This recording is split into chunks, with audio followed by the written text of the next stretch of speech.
We were doing a summer leadership program together through our college ministry at our church. And really the first thing I noticed about Michelle was how beautiful she was. And we only dated for 4 months, and then we were engaged for 4 months and married.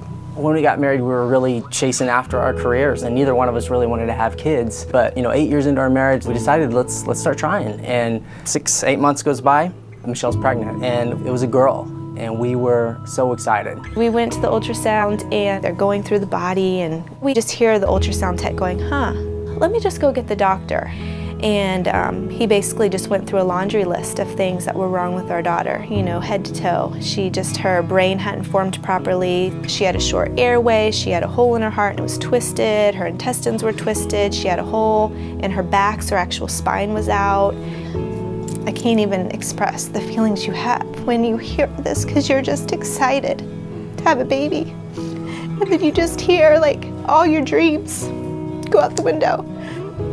And so, they just basically went into this whole scene of just trying to tell us to abort the baby. At that point in time, we decided that we were going to, we're going to come together on this, and we were just going to trust God. So we named her Ryan Lynn because her time might be short. We wanted to give her a name.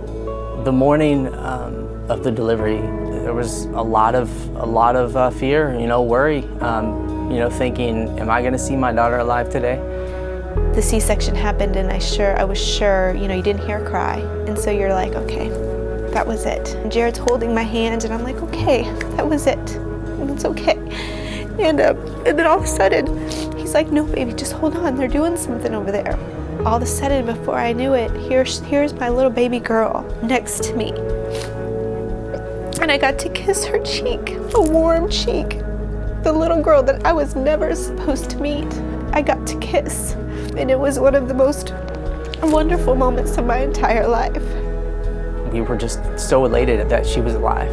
But Ryan went back for surgery the very next day, back in that situation to where it's life or death. And we almost lost her, I don't know how many times. I can't tell you how many doctors and nurses saw miraculous things in Ryan. She would be coding, and they've been working on her for 20 minutes, like she's gone. And we would go in there to say goodbye, and all of a sudden, while no one's touching her, her heartbeat would come back. And it was just such a gift to see God work in such a tangible way. She was still on a ventilator. She was getting 50 medications a day. She had a lot of equipment, but because we had literally slept in her room with her for 5.5 months, they felt comfortable with sending her home.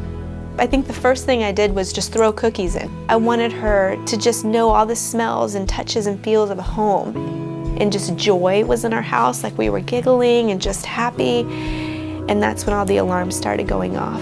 The paramedics get there, and in the midst of that, she crashes, and they can't find a pulse. We wanted to be a family, and we were a family. And then it was time. She was ready to go home. God just kind of started to change our hearts.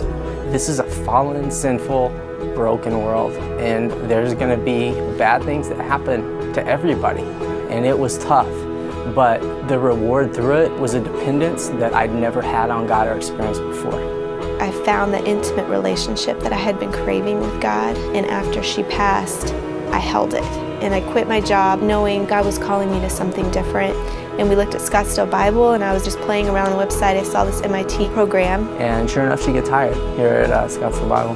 And it's just amazing to see how God has built our faith and our trust and our dependence.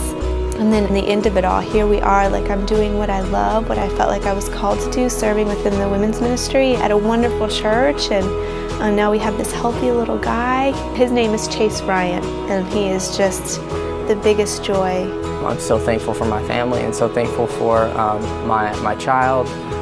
It's not a day that goes by that I don't thank God for him. So, my name is Jared Clifford. My name is Michelle Clifford. And this is our story.